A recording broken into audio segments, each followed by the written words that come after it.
Okay, I got a hot take. Oh God, here we go. I don't like It's a Wonderful Life. Well, I mean, it's That's slow okay. and it's in black and white, and He just whines about his life the entire movie, and that's it's like, the point. but like it has. I don't Why? know. It's just very. The ending felt very rushed, and I'm just like, dude, just It's called a climax, Sean. no. I'm There's sorry. a joke there. I'm not gonna make it, but there's a joke there.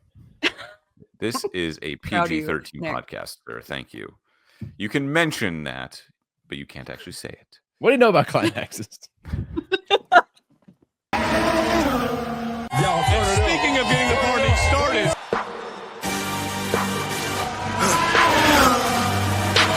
For the victory lap though. They ain't never seen nothing like this before. Lit the room when I came through the front door. Ask me if I stress overcome, what for? Train in the trees, please pardon my sycamore. Touch burning sands, cross lands and stormy shore seasons in the year. Switch gears with deep hitters in the rear. At the blood, sweat and tears and my goal so near. I see my victory so clear. I see my victory so clear. It's a J, we break through. It's a J, we break through. It's a J, we break through. It's a J, we break through. It's a J, we break through. What's up, everybody? It is time for everybody's favorite podcast, delving into our two loves, that being football and Formula One. It's episode 58 of the Gridiron Podcast, the only podcast in the world that's equal parts grid and iron. As always, I'm your maitre d', Sean Barie, and holding down the fort if you're watching on Twitch or YouTube. Up in the left-hand corner, our bald behemoth. He's always wearing a tank top because when the night's out, the pipes are out. It's Nick Shook. I'm currently pissed off Browns fans on Twitter for reminding them that despite the money that the Falcons may have to eat because of Kirk Cousins, which we'll get to, it still pales in comparison to the nightmare that is Deshaun Watson. Everybody's pissed off at me on Twitter. Second fan base to get pissed off at me today, so we're on a heater right now. I didn't even know that was like a discussion, like up for debate. Like, obviously, yeah, that's a heck of a content. You know what? We'll get into it later. And again, if you're watching on Twitch or YouTube, we don't do Twitter anymore. Up in the right-hand corner, our Canadian queen, Katie Caldwell. Hello, friends. It's our It is the- holiday episode, guys. It's our like year ender because we're going to take 2 weeks off after this because we're recording on December 17th.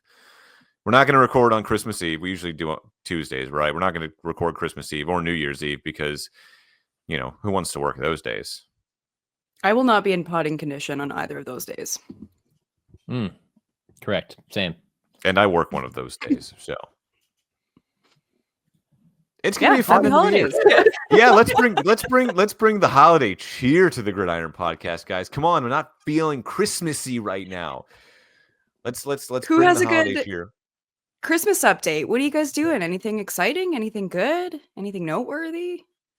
My parents are making the drive up from Naples to Tampa, and so we're gonna do Christmas the Barie way. But I just saw a bunch of family actually this last weekend. Flew up to Pittsburgh for a family member's 90th birthday party. Surprised her, but when she walked into like the banquet hall, no one wanted to yell surprise because again That's she's a high-risk 90, so we were all kind of like surprise. Hi, Anthony. Hey, Grandma. Hey, Granny Goose. Yeah. Hi. How you doing? But anyway, yeah. You know, what are you Yes. turning 29? I felt she was very surprised. She was crying. It was very beautiful. I felt 22-degree weather for the first time in a very long time.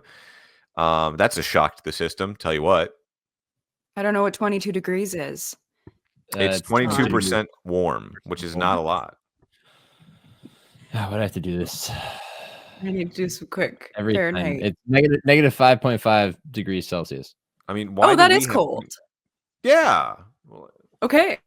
Come on. Times 5/3 plus 30. Come on, Katie. Isn't that what it is? Easy. Isn't that the equation? I should have got that one.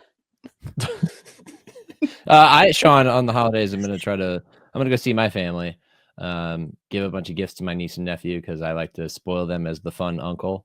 And hopefully avoid any of those typical questions you get at a family gathering when you're in your 30s. And how? It's It's gonna be a great 2 weeks, guys. It's gonna be a great holiday. Let's get into some NFL talk because the NFL does play on Christmas this year. Will we be able to stream it on Netflix? Who knows? If we are, it's probably gonna be a Sources. Christmas miracle. I have sources. Can't guarantee Netflix's buffering capabilities, their server reliability, but I believe it's being produced by CBS, and I know that they are working in tandem with my company as well. So at least they'll have good people that are trained in how to do this. So this isn't like a Love is Blind reunion or, a Mike Tyson, Jake Paul fight. Like the NFL is like, hey, if we're going to do this, we're going to do it right. Yeah. Okay, good. So I would hope, right? Like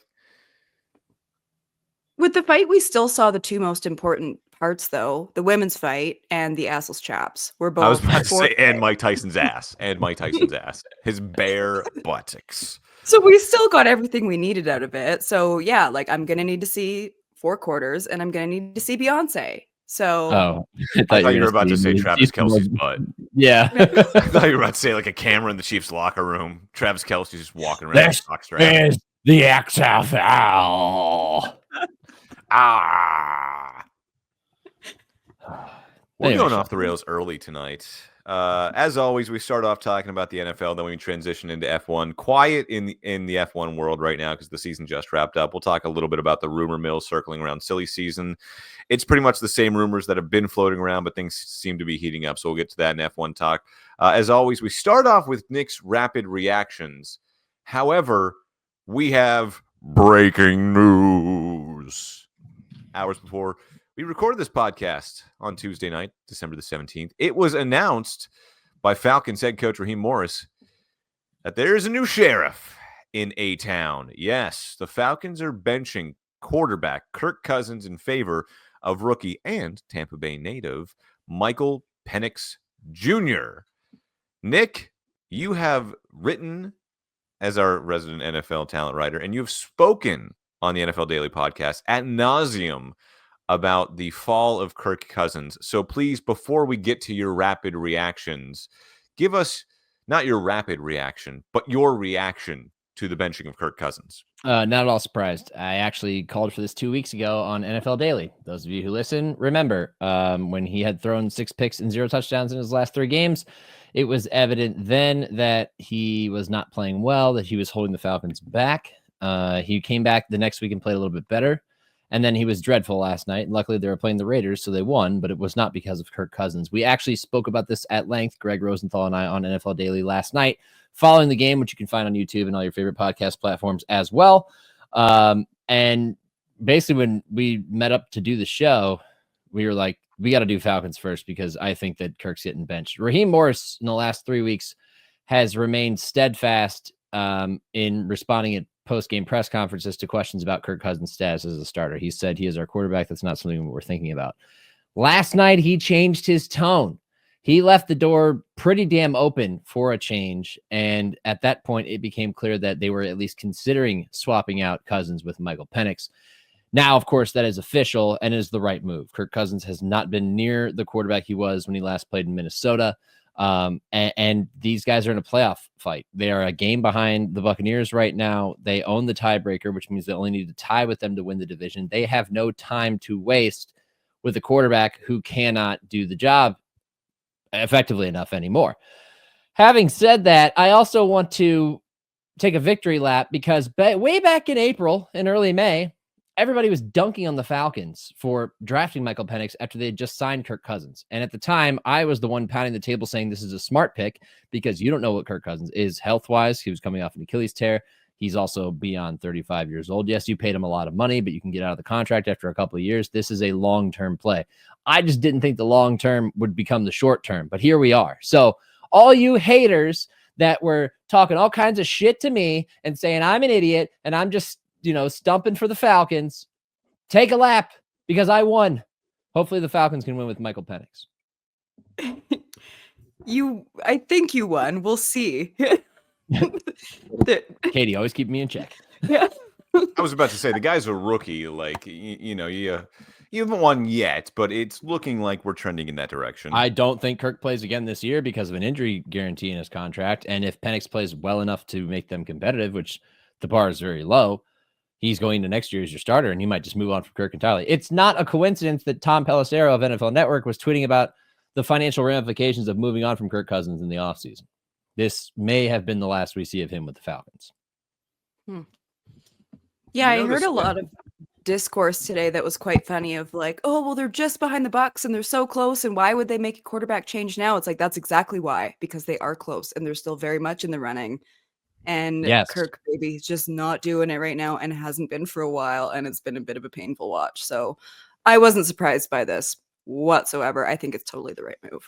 It's I think Raheem Morris also sees the beating that the Bucs just put on the Chargers, another playoff team that's, in contention there in the AFC, and they hung 40 on them.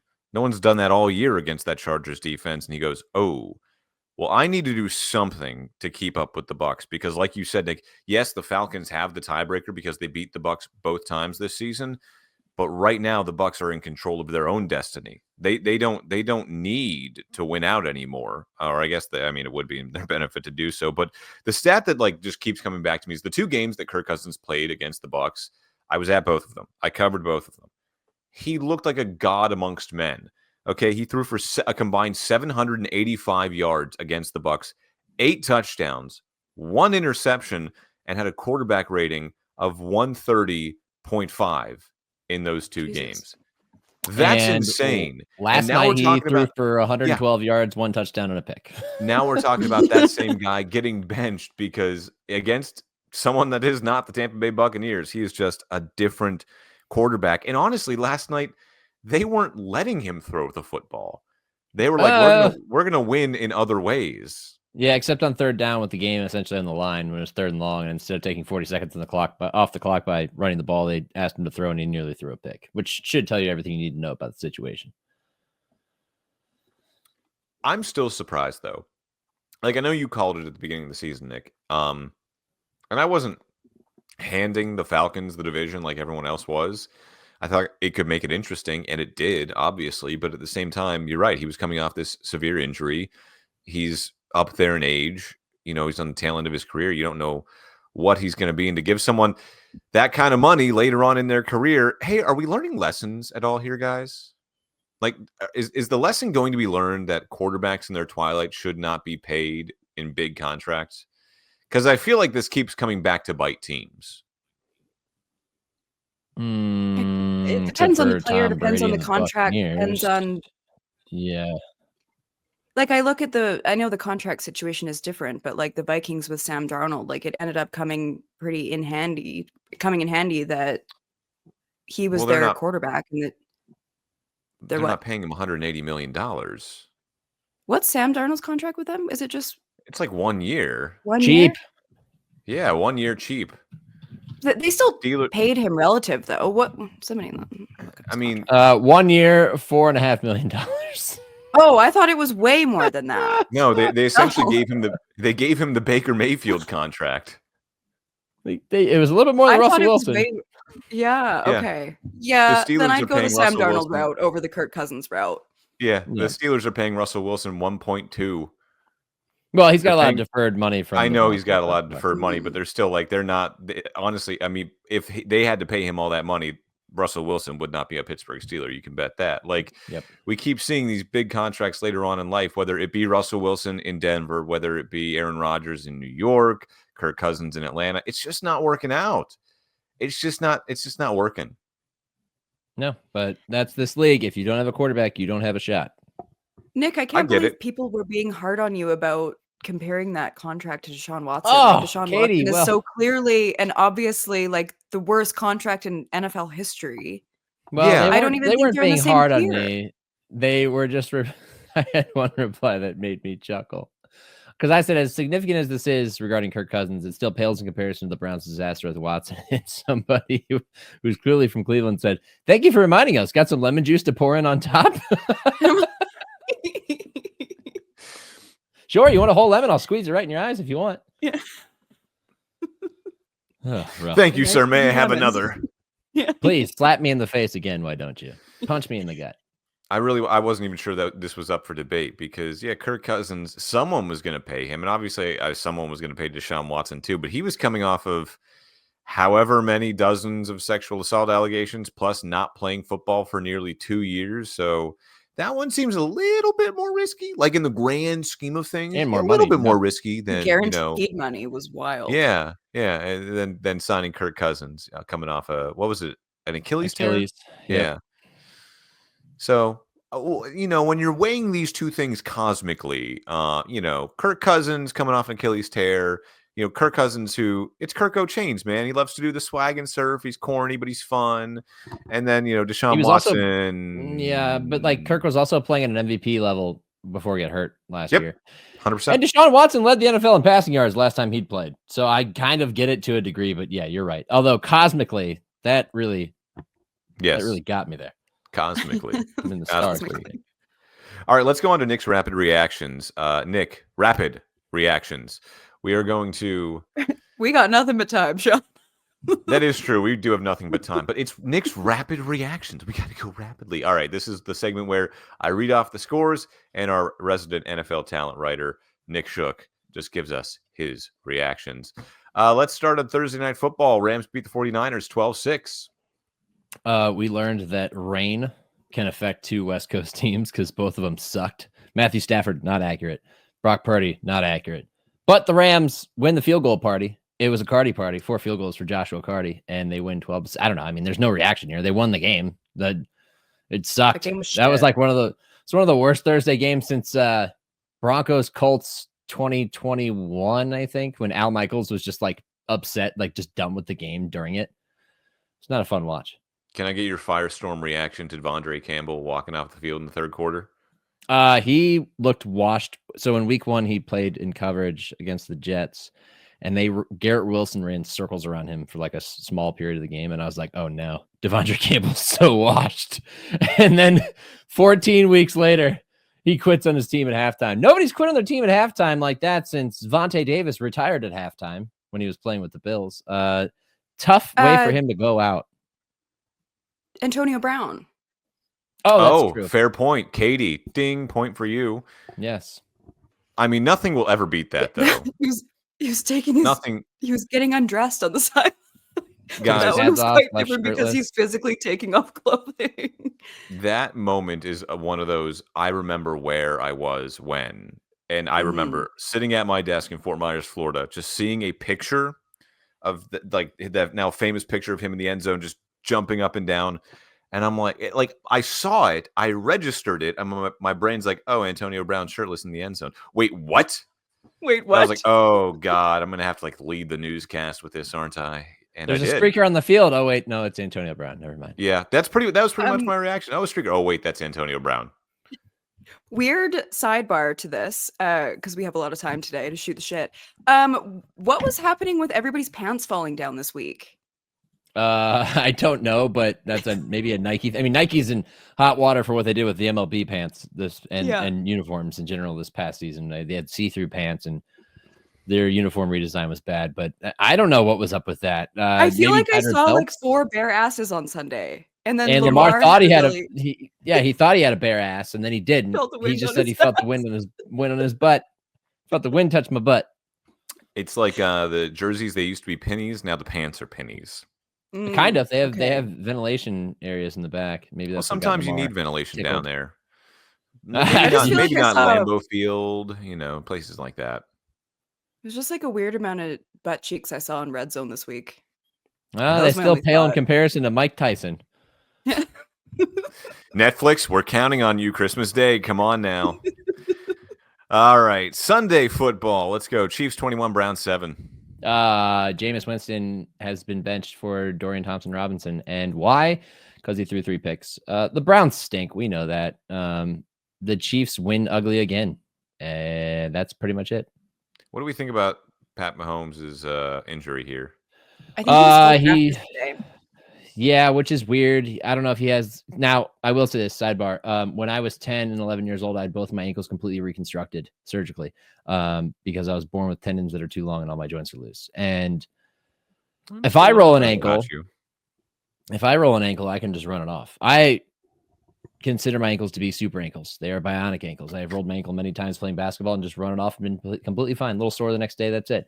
Patrick Mahomes has not undergone that type of procedure. I don't know why his ankles are as good as they are, but they definitely get hurt a lot, and yet he doesn't miss games. I would expect him to, and the Chiefs to take it cautiously this Saturday, but probably see him play Wednesday. It's a short week. Like, it's a really short turnaround. It doesn't make sense to force him in there when you're 13-1, but we'll see. Nick has There was a bionic part of ankles. me that I figured that he was going to be back right away, but right when it happened, you just never really know when he's limping off. And I was thinking Carson Wentz redemption Super Bowl situation, do a little bit of a Nick Foles Against the Eagles? against the Eagles. Maybe. Probably That'd be not, but that'd be It's fun. not likely, but my mind went there right away when it was like, oh, this is Carson Wentz going into the game. Wow. But that team is not good enough around him. Also, their offensive line is like an issue. The Chiefs. Yeah, their tackle situation. They played Joe Tooney, who's a guard at tackle on Sunday. Did a good job against Myles Garrett, but except for when he poked him in the eye, which I guess you could call that a good job. It's so crazy. This is the first time in my life that I can remember a team that's 13-1, and I don't take them seriously. Like, it's insane. Steelers. Hello. They weren't 13-1 because They remember were 12-0. They were 11-0, and then they lost, I think, 3 of their last 4. Yeah, so no. Let's not go there. This is different. Also, that's the Steelers pretty close. Also, the Steelers weren't 2-time defending Super Bowl champs at that point. That's all right. Bengals beat the Titans 37-27 on the road. This game was hammered, Sean. 10 total God. turnovers between the two teams. I watched this one live. What a freaking ride Who that lets was. the Titans score 27? They scored 27 after the Bengals defense, because they suck. Yeah. But Will Levis, all the goodwill that he built up over the last 6 weeks just vanished on Sunday. Like, Mason Rudolph is going to start now. Mason Rudolph came into that game. I don't think that he's going to have that job next year. You want to watch a guy just like his career go up in flames? Katie, nice. You want to watch a career go up in flames in one Sunday? Go watch that game. All right. Okay. Commanders beat the Saints 2019. James Daniels is pretty awesome. I got to say that. He's still pretty awesome. Spencer Rattler, the agenda is alive in New Orleans, baby. He comes in for Jake Haener at halftime and outperforms him significantly, nearly leads them to a comeback win. They fail on the 2-point conversion with no time left in the clock and lose by 8 points. Ravens, in the easy part of their schedule, take care of the Giants, who isn't these days, 35-14. The Tommy Cutlets magic is gone. Oh, God. So it never came back this season. Tim Boyle ended up finishing this game and was significantly better than Tommy DeVito. Lamar is awesome, and we've known that, but he's awesome. The second Baker Mayfield scored on that 10-yard touchdown run against the Giants coming off the bye, and just, I mean, the only way I can describe like his Tommy Cutlet celebration was like watching Mike Gesicki try to gritty. It was just so awkward and so terrible, but like at the same time, you kind of respected it. That moment is when you knew Tommy Cutlets was done. He was burnt. He took his soul. Yeah, exactly. When Baker Mayfield's coming in and doing your celebration, you should probably pack it up. Ma, the meatloaf. Ma, the cutlets. Cowboys beat the Panthers. Baker is so much more likable in Tampa. It's fun. I like it. You know what? I defended Baker at this family function I was at this weekend. When my cousin's wife was like, I don't like Baker Mayfield. Maybe it's because he was the Browns quarterback. I just don't like him. He seems arrogant. I was like, you know what? I was like, having sat in front of this man and listened to what he has to say and like spoken to him one-on-one, he is not the same guy he was in Cleveland, at all. He is just a different guy. He's older, he's wiser, he's more humble. Yep. But on Sunday, he can still be that guy with the chip on his shoulder. And that's I know why Baker Mayfield. I know why your family doesn't like him, because he was the guy who beat the Steelers in the playoffs and then went to the tunnel and said, Browns is the Browns. Probably. Cowboys beat the Panthers 30-14. Bryce Young, 4 turnovers. Rough day for him. I have a really hard time figuring out what Cowboys team I'm going to get on a weekly basis, because isn't that the truth? They scored 30 points and Cooper Rush threw for 3 touchdowns. And last week, Cooper Rush looked unplayable. So I don't know. What the hell? I guess the rule is if the Cowboys are on the road, I mean, they have more of a chance because they suck at home, but they're pretty good on the road. Jets outlast the Jags 32-25. Katie, cover your ears. Aaron Rodgers actually looked pretty good, and Devontae Adams, that connection worked pretty well. And they were also facing the Mac Jones-led Jaguars, who looked good for a little bit, but weren't good for 4 quarters. That's basically it. On this podcast, Nick, I know. I'm sorry. in this I was- economy, we're gonna do You this. got purple lights. I was trying to get on your good side, and I just blew it. And you know what? I have to. It's part of my job. When Mac the Jones lead hit up the, with. Oh, go ahead, Sean. I was going to say when Mac Jones hit the Riz face, I was like, yeah, this is going to come back to bite him. And it The did. Riz face, is that a cousin of the Thiz face? I have no idea what that is. The Riz face is like some, I don't know, I think he's like a YouTube or TikTok sensation. I wouldn't know. And No, he just like rubs his cheek and like just, I don't know. He's got one move and everyone's like, he's cute. Anyway, Mac Jones. I know you did his guys both move. aren't. Oh, sorry. I keep thinking you're done. I'm on one today. No, please, please continue. I know you guys both aren't red zone guys on Sundays, but I'm a red zone guy on Sunday. And the lead up of Scott Hansen was so funny because he's like going through all these games and they're in the playoff hunt and they're playing for the keep their season alive. And he's going through each matchup. And then he gets to this one and he goes, the Jets and the Jaguars. And he's like, both teams with a J in their name. Both teams with a J in their name, and that's about all you can say about their seasons this year. Katie, I have a question for you. That was all I had. As a red zone guy, what did you think about ads? This is no longer ad commercial free 7 hours of football. So the internet is going wild about this, but kind of rightfully so. Like you could always feel this coming. They're always going to make money where they can. And the fact that we still, in this, the year of our Lord, had commercial-free football for 7 straight hours is wild. But the first introduction, it was 7 hours of commercial-free football starts now. And then when he did it for the second window, I remember hearing 7 hours of red zone football. Ooh. And that was the first time that we've ever heard that. And I kind of perked up to that, going like, okay, I think they are testing this out for next season. But people were like kind of pissed because you sign up for a service and you pay for it. And like, this is what you expect. Like, I always figured that it was going to be coming. But yeah, it did suck to have, because they would do like the double screen and then they even had the audio on for the commercials. And it was just very weird. It felt like, okay, commercial, like, go away from it, director, but it was intentional, and it just, people were pissed online. So, okay, not to interrupt Nick's rapid reactions and all, but I have a question for you because I watch a lot of European soccer. We obviously watch F1, which is just one giant commercial in and of itself. Like there's a team called Visa Cash App RB Formula One team and Kick Steak F1 team. Like it's the branding is everywhere. Okay. Whether you want a Red Bull, you want to buy Mercedes or Aston Martins, you want to take a cruise on Norwegian or MCS cruise or whatever it's called, or you want a Rolex or you want Heineken, non-alcoholic. Like it's just one giant billboard. The same with European soccer. They've got the stupid logos on their jerseys, but you don't have to watch a commercial, right? You get uninterrupted 90 minutes to 2 hours of whatever sport you're watching. And the sport you're watching has commercials wherever you look, but you don't have to watch one. Which is better in your mind? Would you rather have, the like NFL teams have like big logos across their chest, like Molson or Labatt, but you don't have to watch a Molson commercial? 1,000%. I think so. I think I would too. I think I'm in ready F1, to cross that line. We're so used to ads being just slapped everywhere.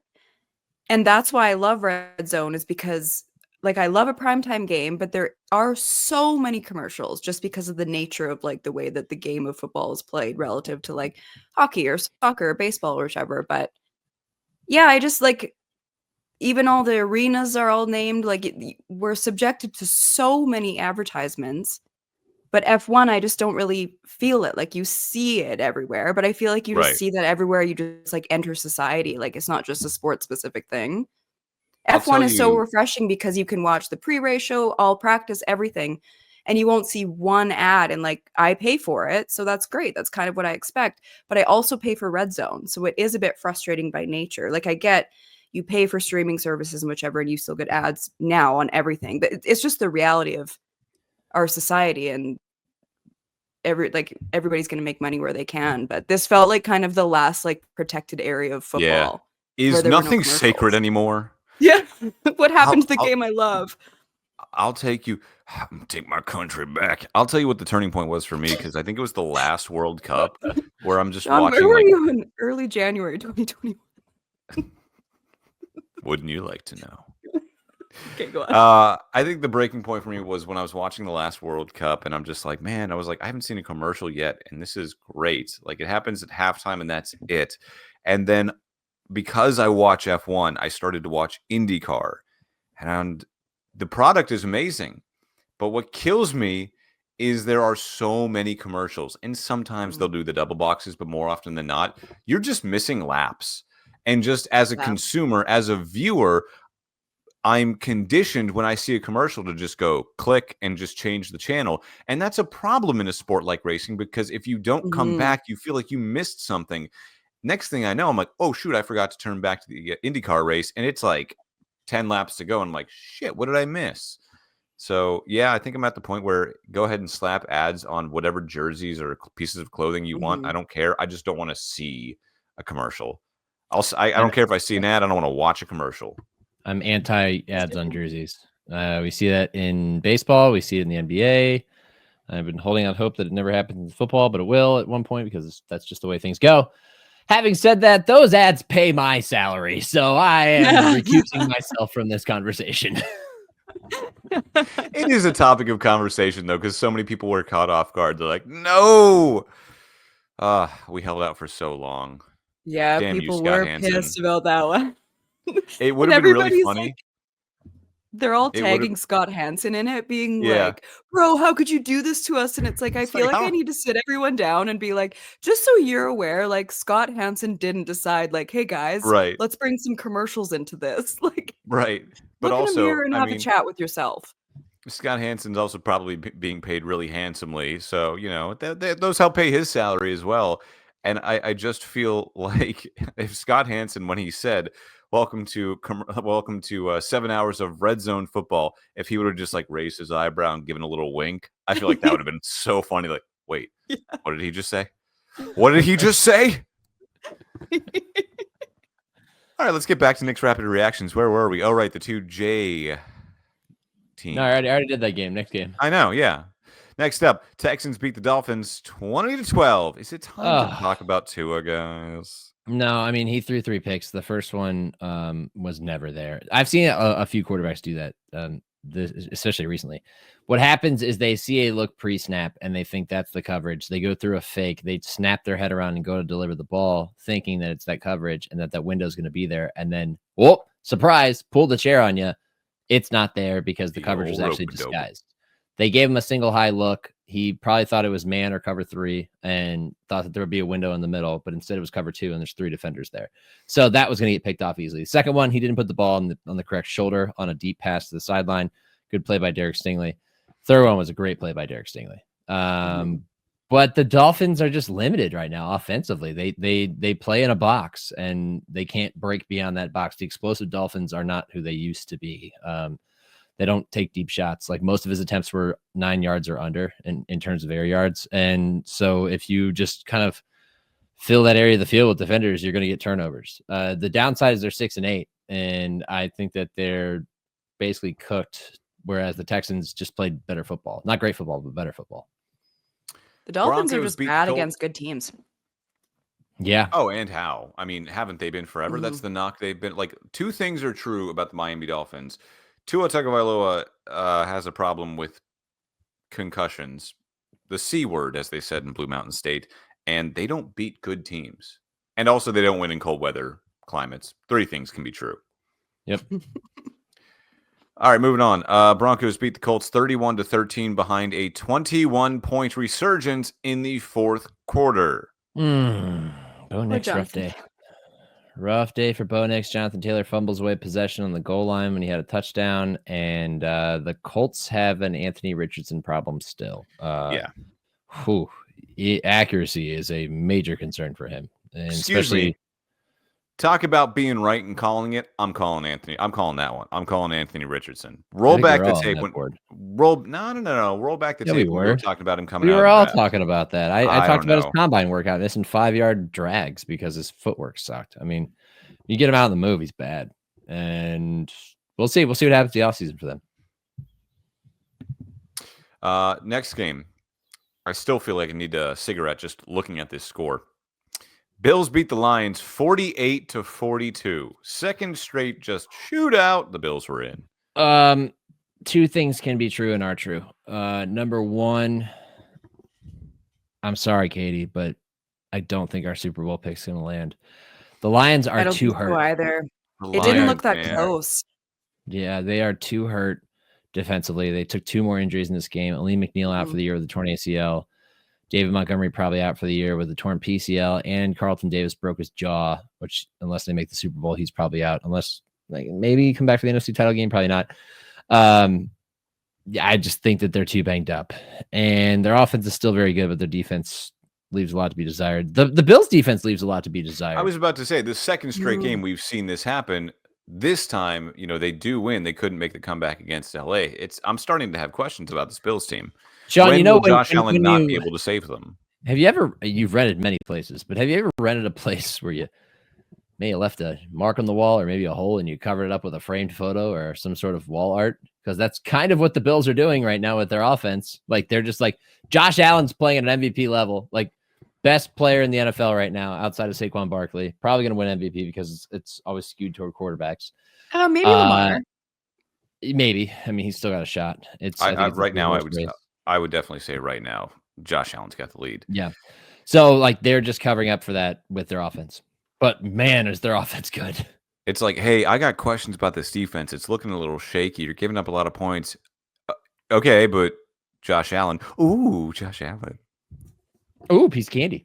Ooh, piece of candy. Ooh, Josh Allen. Ooh, another touchdown. They're wild. They're so fun to watch. Yeah, for real. If I wish the Lions would be more healthy, but if I saw this as the Super Bowl as a rematch, I would be okay with that. I don't think they're getting there. I agree. I'm just saying I would appreciate that because I said this while watching the game. This is a game, a Super Bowl. I truly, maybe for like the first time ever, have absolutely no rooting interest. I do not care who wins. I will be happy either way. America will be happy either way. Like, how can you not root for these two teams unless you're, of course, like a Packers fan or Vikings fan or whatever? But like, come on, it's the Bills and Lions. Like, come on. That would be my dream Super Bowl as of right now. Right. Not going to happen. Mhm. Right. Battle of PA. Eagles take care of the Steelers 27-13. I made Go sure to easy watch on this me. game before the show. Wow, do the Steelers miss George Pickens? Yes. Holy hell. That offense was so bad without him. Like, the Eagles defense is really good and has been really good since week 7. And they really like just muddied up the picture for Russell Wilson. And he didn't have his like safety valve, which is chuck a lofted ball to George Pickens. And like, so they couldn't move the ball until they adjusted. But by the time they adjusted, it was almost too late. And the Eagles are one of the best teams somehow at putting games away. Yeah. On the ground. Kenny Gainwell had 2 incredible plays to get key first downs on third down. They're just the better team. Like their defense is fantastic. 100%. Their offense figures out ways to win. They're one of the best teams in the NFL right now. And I will say the Steelers were making it very interesting there in the second half. And then you had the fumble from Najee Harris, although technically the fumble was Russell Wilson because he pitched the ball. But the Steelers had momentum, and this was going to be a game. And after that fumble in the third quarter, it just swung the entire other way. Mike Tomlin decides to punt the ball on the Eagles side of the field, near midfield, though, with 10.5 minutes to go. And they never got the ball back. That is a crying shame. I have a question, though, because, well, yes, the Steelers absolutely miss George Pickens, and we're missing half of their defensive line in this one. My question is for Liam Cohen, or not Liam Cohen. I wish Liam Cohen was our offensive coordinator, honestly. I'm sorry. For Arthur Smith, what the hell, man? Like, George Pickens isn't going to play. You can't scheme things up so maybe Pat Freiermuth gets more involved. That's how good their defense is, dude. That's how good their defense is. Like, and Russ threw a pass in the red zone. They settled for a field goal as third down, and Freiermuth was the closest guy, and like he wasn't even close. Like, it also comes down to execution. The other thing too is Mike Tomlin was asked leading up to the game, will Mike Williams be more involved in the offense? And his quote was, "Just wait." And as soon as I saw that quote where Mike Tomlin was like, "Just wait," I was like, "Oh, Mike Williams ain't gonna make a damn difference in this game." Nope, calling it now. And One catch, 15 yards. Exactly. It was a first down, but that's it. There were so many instances in that game where I saw something good happen. I'm like, yes, do more of that. Let's use the middle of the field. Let's do that. Also, shame on you, refs. We did not see any video evidence that a punch was thrown by an Eagles player. Meanwhile, a guy with a cell phone in the front row saw 2 punches from Eagles players. It's like, come on, guys. I could see it from my TV at a sports It bar wouldn't in have made a Pittsburgh. 2-touchdown difference. It wouldn't. No, it wouldn't have. I'm just saying. I'm just being nitpicky now as a Steelers fan. Yes, you Cardinals beat the Patriots 30-17. Patriots stink. Drake Mays, fun to watch. Went 10 for 10 to start the game. Cardinals are a decent team when they run the ball well, which they did. And yeah, that was that. I'm so happy for James Conner. Mm-hmm. I am. Me too. When it works, it doesn't work every week, but when it works, yeah. I can't hate the guy. Bucks beat the Chargers 40-17. Oh, Yeesh. Baker and Mike Evans, man. Death taxes and Baker and Mike Evans. Whoo, what a beauty. That touchdown pass he threw to him in the second half, where Mike ran one of the best, just subtle routes that I've seen in a long time, where he's running up the seam, kind of like a rail route. He just takes one step to the outside and it throws the DB off of his path and opens up that window for Baker to fire it in there. He still does a little too much, Baker does, but that was such a fun game to watch if you're a Bucs fan, because that was their offense at their peak. That's what they could be. The Chargers, I'm telling you, man. Sorry, Katie. Chargers are a little fraudulent. I'm sorry. They have. Oh, they look so off. I'm with you. Yeah, against good teams, they just have not stacked up, and it's great that they're in the position they're in. But when the broadcast is saying you need to pull Justin Herbert out of this game, you're in a playoff race, and Herbert's still in there. That's when you know, hey, the margin for error is slimmer than I think you believe it is. You don't have to apologize in that situation, because as I've mentioned, I'm still very conflicted, where I'm a Chargers fan, but I'm also a Jim Harbaugh hater. So I'm still kind of weighing out which one of those things is more important to me. So it's okay. Cotton Dockers. I feel like the Bucks and the Bucks fans have been waiting for a game like this since they beat the Eagles, right? They have wins over the Eagles and the Lions, and just to do what they did against the Chargers. Earlier, I think last week, leading up to the Raiders game, in the locker room, Mike Evans was asked, hey, you need to average so many yards to break that 1,000, to keep that 1,000-yard per season streak alive. And he was like, I know. He was like, I know. He literally said, I know how to count. It's in his mind. And I think the number heading into this week was he needed to average 95 yards per game. Then he goes out and gets 158 yards. So that's just making it a lot easier. And he's at the end of this, we're going to go, son of a bitch, he did it. He missed how many games with that hamstring injury. And they're going to make the playoffs. And they're going to make the playoffs. They're going to win the division. They're the going to best have a team in home that division. game. Not even close. And the key will be, can you maybe get up to that 3 spot? Because do you really want to play the Vikings or the Packers? I don't. By the way, I know we have a lot of time, but these are not rapid, not even close. That's fine. I enjoy that we're talking about this. We don't have a lot of F1 news to talk about. Speaking of the Packers, they beat the Seahawks 30-13. Katie, let's start off with you. I'm sorry. Yeah, it's okay. I kind of think the Seahawks are frauds, if I'm honest. I've been enjoying them this season, but they have their moments, and there's aspects about their game that I like. I actually had to miss most of that game because my friend was having a personal emergency. But when I left, I was already seeing kind of the tone of the game, and I'm like, I'm okay not catching this one, because I kind of just felt like it was going to go that way. Gino got the same way about the Steelers game. Yeah. And Sean. Yeah, Sean learned that Sam Howell's on the team. Good for you. I learned that Sam Howell's on the team. Yeah. South Korea. Yeah, Sean, by the way. I texted you guys. I'm like, oh, snap, Sam Howell's on that team? Yeah, there you go, Sam Howell. They traded for him. Yeah, how about that? All right. Mm-hmm. Nick, your rapid reaction to this one? Oh, sorry, I blanked. I thought we were moving on to the next game. When you lose your quarterback, you lose your gusto. Gino was under a lot of pressure all night, but once he was out, they had no shot. Green Bay's defense sneaky good sometimes. We'll see. I was asked today, if you're the Bucks, would you rather face the Packers or the Vikings? And I said the Packers, but I honestly, I want to face the Packers too. yeah, I was like, I don't know, man. I'm putting my faith in Todd Bowles here, and I think he can get after Jordan Love a little bit more. Well, that matchup would be like a blitz fest because those two Yes. coaches love to blitz. 100%. Him and Brian Flores. 100%. Bears and Vikings. Vikings beat the Bears 30-12. Bears have now lost 8 in a row after starting the season 4-2. Vikings defense, like we just said, blitz happy and got after Caleb Williams. Small step back for Caleb. Held him the ball a little bit too long. Very avoidant of turning the ball over, which I respect, but kind of holds their offense back. The Bears are just not a good football team. They need to get their next hire right. I'll do you one better. The Bears are not a good football franchise because I feel that's like what I'm saying. Yeah.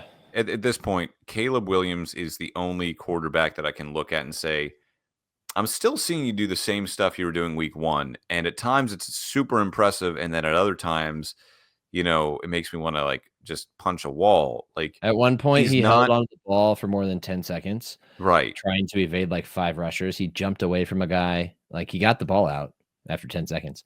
And then they punted and he went and laid down on the bench. Yeah. I would let him lay down too. It's another meme already. Like it's another meme. They shouldn't have kept Matt Eberflus and just all the changes this season. It's not good. They need someone like Mike Vrabel in there. But honestly, if you're Mike Vrabel, do you take the job? My favorite thing is what was being tossed around ESPN during the broadcast, which is they should go trade picks for Kyle Shanahan because he's a hell of a coach and can develop a quarterback, Troy Aikman. And that was wild. I was like, okay, like we all wish a lot of young girls and maybe boys too want a pony for Christmas. They're not going to get a pony. You want a pony, Bears? I also heard Jerry Jones is going to throw, a Brinks truck at Mike Tomlin to get him to Dallas, even though he's under contract with the Steelers for another 3 years. We all want things. Doesn't mean we can have them. Speaking of wanting, Kirk Cousins wants a starting job. He doesn't have it anymore. Falcons beat the Raiders despite Kirk Cousins 15-9. Bijan Robinson, 22 for 125, paced that offense. Algier throws in another 43 on 12 attempts. The Raiders suck. And in the battle of who can suck less, we learned the Falcons came out on top. It was such a bad game. I don't know why I had that game on. Yeah, I know they both were very boring.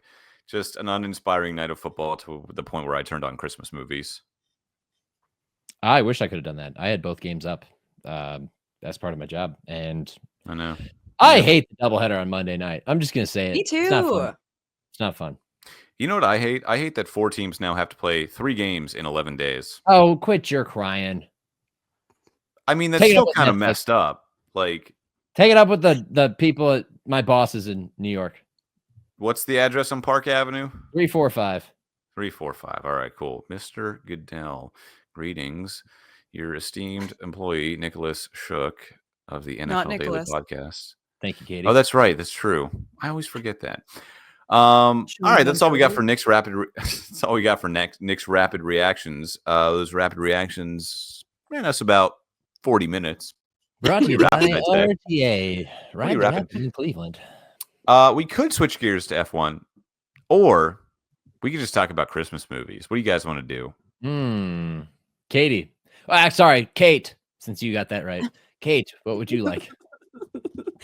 I've only seen one Christmas movie so far, and it was because I turned off both Monday Nighters to put on Love Actually. I'm like a medium Christmas movie person. There's a lot of like classics I haven't seen, and I'm too embarrassed to tell people. Sometimes I'll watch Elf or The Grinch, but like other than that. Well, so like what classics haven't you seen that you're too embarrassed? At risk of embarrassing we won't tell anybody. Like a lot of them. Like I bet if you ask, a lot of them I haven't seen or don't remember. All right. Christmas Vacation. Yes, that one. But I don't think I've seen it in like 15 years. Christmas Story. No. It's a Wonderful Life. No. It's A Miracle on 34th Street.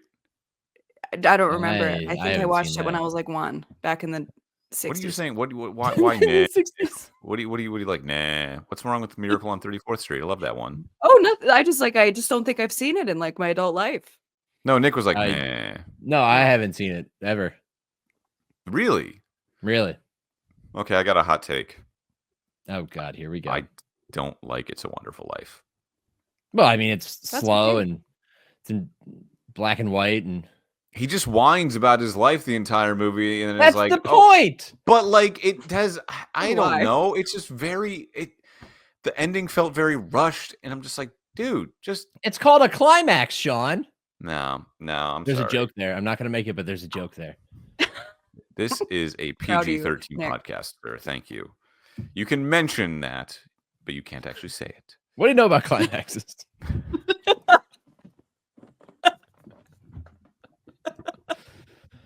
Guys, I love A Christmas Story so much that I quote it annually when I have to inevitably anchor during the Christmas season. And I do have to anchor both news and sports and do a food truck review all at the same time on Christmas Eve. It's a major award. It's a major award. Last my sister and I actually do that too. Remember Mitch Wilcox, Bengals tight end?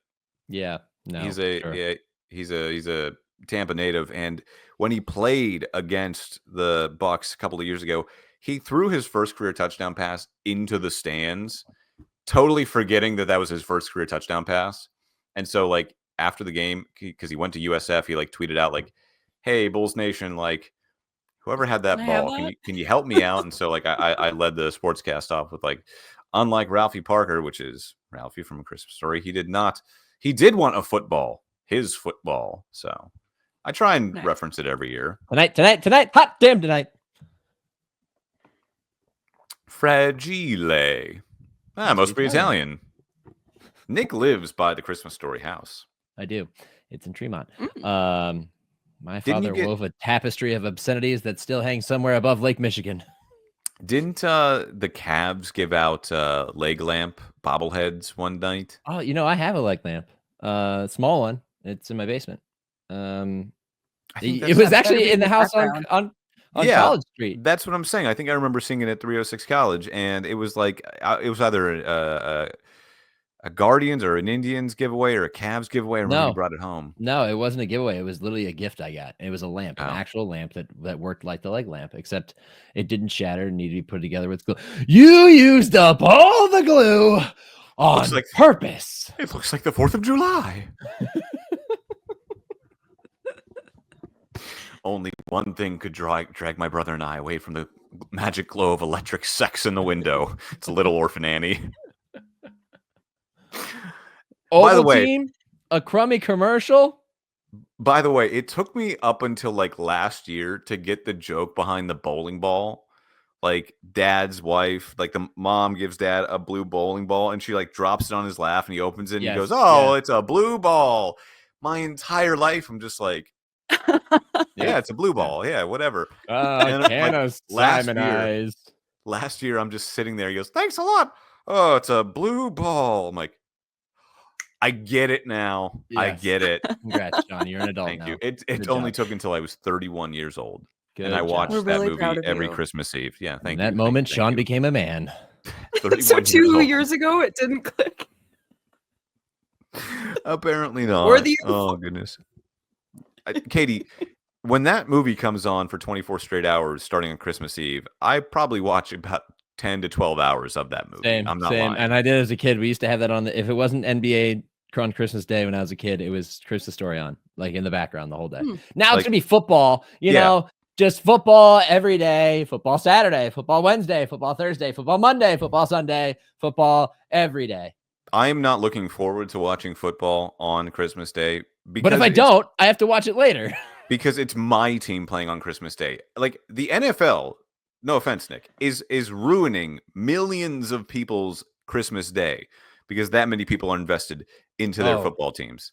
There are Like- so many amendments in the Constitution of the United States. I can only choose one, and I choose fifth.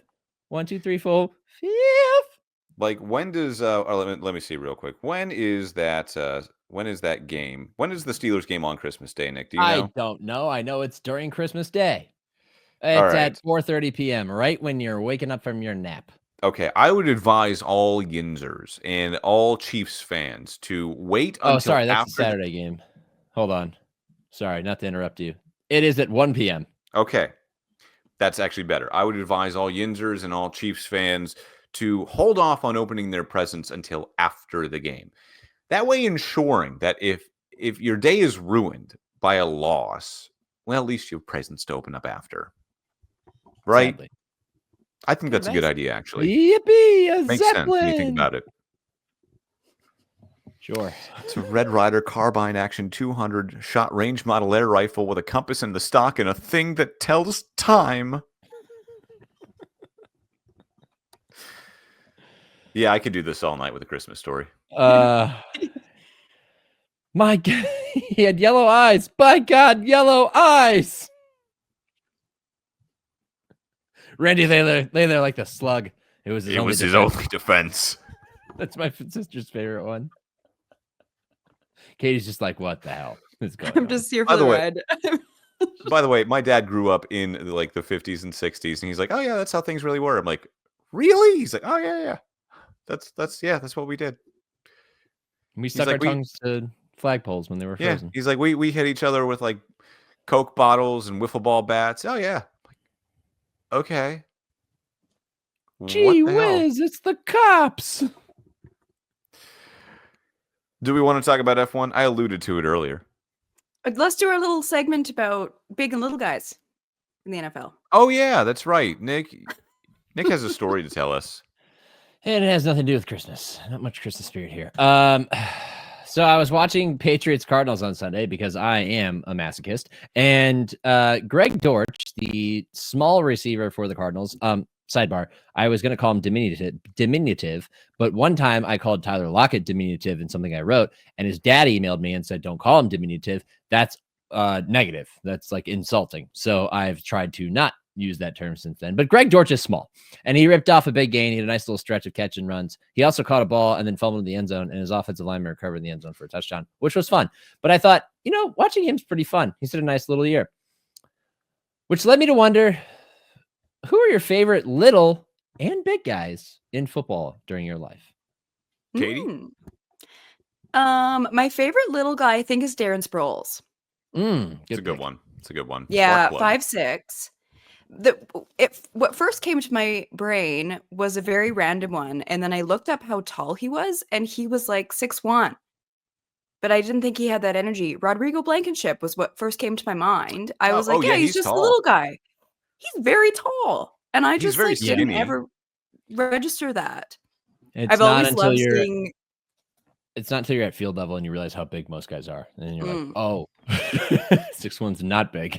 He walked past me, Rodrigo Blankenship, last training camp when he was brought in to compete for the Bucs punter's job, and like, he is the only football player I've ever walked next to that I did not feel even a little bit like intimidated by, like not even in the slightest. And I'm sorry, Rodrigo. It's just, it's true. Like nothing against him. It's the rec specs. It's the fact that he looks like he could be blown over by a stiff breeze. Like, it's just. I love all the memes of him and DK Metcalf together, being like, these two guys play the same sport. Yeah, insane. He's not. All right, I got one. He's not the littlest guy, but I got to represent. 5'10", 198 pounds. Julian Edelman. Oh, little at receiver, yeah. Little for receiver. That's a good one. Golden Flash is great. Got to go with Julian Edelman. I saw a Family Guy like subtle jokes reference, or it was a compilation on YouTube, and it was Lois like losing her mind over. She's like, Rob Gronkowski, we having him around. Who wants to pay attention to that guy? But Julian Edelman, that hot piece of ass, and she ends up spraying a beer in her face. She's like, oh yeah. No comment. My favorite little guy, Bob Sanders, used to play safety for the Colts. Back when defensive backs were still allowed to hit guys. He was a thumper of a safety. He used to destroy guys at 5'8". Injuries derailed the end of his career, but he was really fun to watch. Also, my colleague Maurice Jones-Drew, 5'8", but a thick boy and a hell of a runner in his day, who loves to debate absolutely anything with you in the newsroom. Bring up anything, he'll debate it.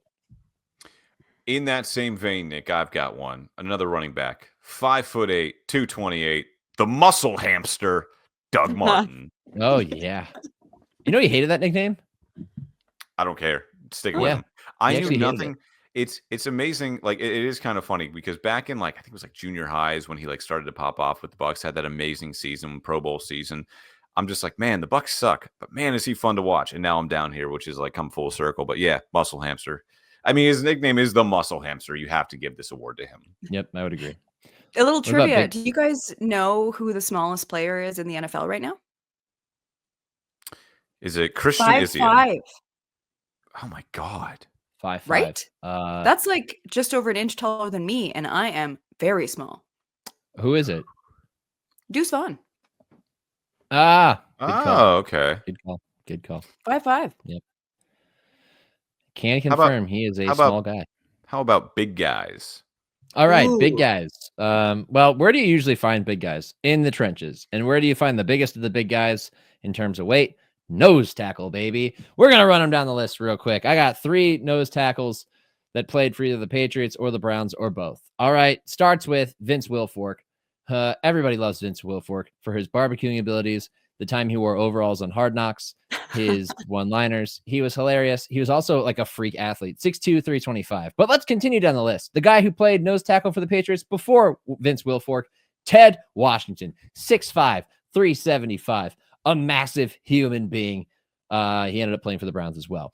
And last but not least, a guy I once saw climb out of a Mercedes at a Chipotle in Middleburg Heights next to Barie, south of Cleveland, Sean Rogers, 6'4", 350, known for blocking field goals, known for being a menace on the interior, and in my mind, known for being the biggest guy I've ever seen at Chipotle in my life. That's really saying something. I've got one kind of different. 5'11", 251.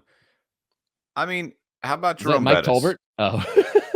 Like No. you see videos of Jerome Bettis walking around like warm-ups, like running the football, and you're like, that can't be a running back. Like that guy got lost on the way to like lineman camp, and someone just decided to hand him the football one day. Like it doesn't look natural, but it's amazing.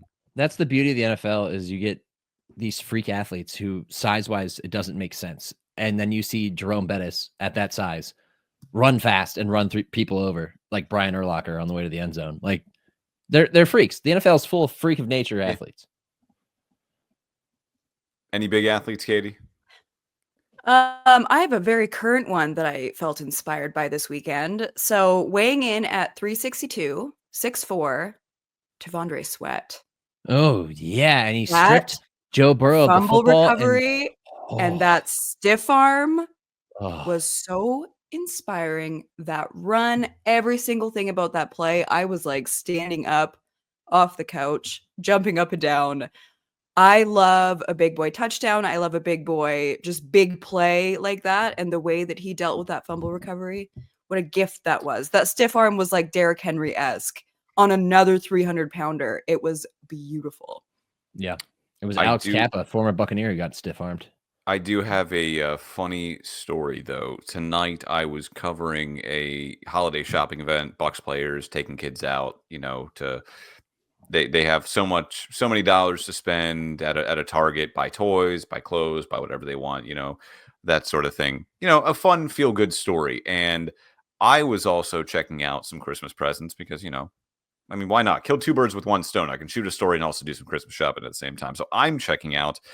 And the cashier's like, what is going on? Like, what is this? I'm like, oh, I was like, those are some Buccaneers. They're doing like a holiday shopping event, taking kids shopping. He's like, oh, that's so nice. He's like, you fooled me. Like, I wouldn't have guessed any of those guys are football players. And it was Rashad White, running back for the Bucks. It was Jamel Dean, cornerback.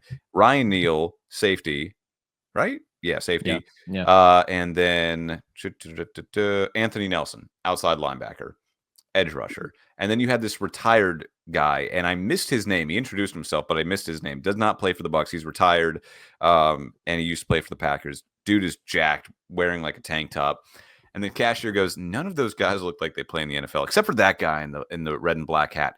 He looks like a football player. I'm like, he's the retired one, dude. I was like, other guys are the ones that are currently playing. Goes, are you kidding me? That tall guy looks like he's just a normal dude. I'm like, yeah, he's an edge rusher.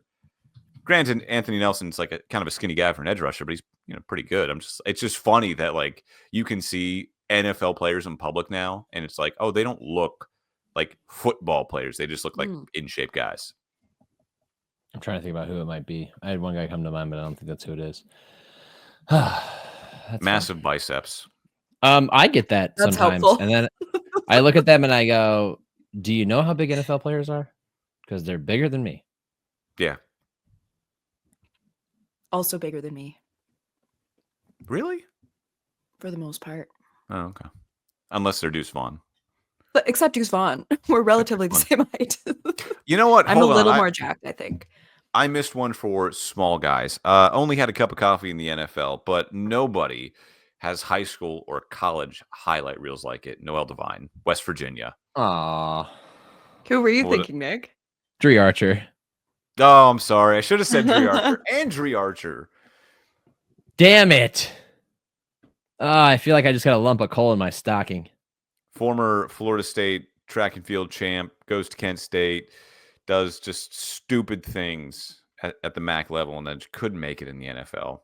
Well, when you win with speed in college, usually that speed evens out in the NFL. And if that's your only attribute, that's how you wash out. I know. And there was one day where he was about to return a kick and he was like about to just break it off. And I'm just like, having watched Dree Archer in college and covered him as he was about to take his next step, I'm like, that's it. This is the one. He's finally going to house it. And he just gets pulled down by his shoulder pads. I was like, yep, never mind. That's the moment where it ain't going to translate. Yep. Rare athletes. Rare athletes. I think we've done it, guys. I think we have. did We're it. an hour and 5 minutes in. This has been episode 58 of the Gridiron Podcast. As always, if you like us, drop us a like, subscribe, listen, share us with your friends. We appreciate it. You can also email us at the Gridiron Podcast 3. That's the Gridiron Podcast 3. What, Katie? Damn those other two. At gmail.com. The Gridiron Podcast 3 at gmail.com. Thanks so much for listening. For Nick Shook and Katie Caldwell, I'm Sean Barie. This will be our year ender because we're going to take the next 2 weeks off, enjoy our families, enjoy ourselves as well. Anything else, guys? No. Okay. Finish it. Well, no. I know, because you're going to cut me off. You always do. As always, guys, have a happy New Year, a Merry Christmas, a Merry Hanukkah, Happy Hanukkah, Merry Hanukkah. Oh, man. Oh, man. I mean, you can be merry, too. Be great. Anyway, Yeah, live bro. life in the fast lane. And if you find yourself at a Chipotle with Sean Rogers, consider that your holiday. Merry Christmas. Chipotle, not a man. sponsor. Good night, Canada. Nor...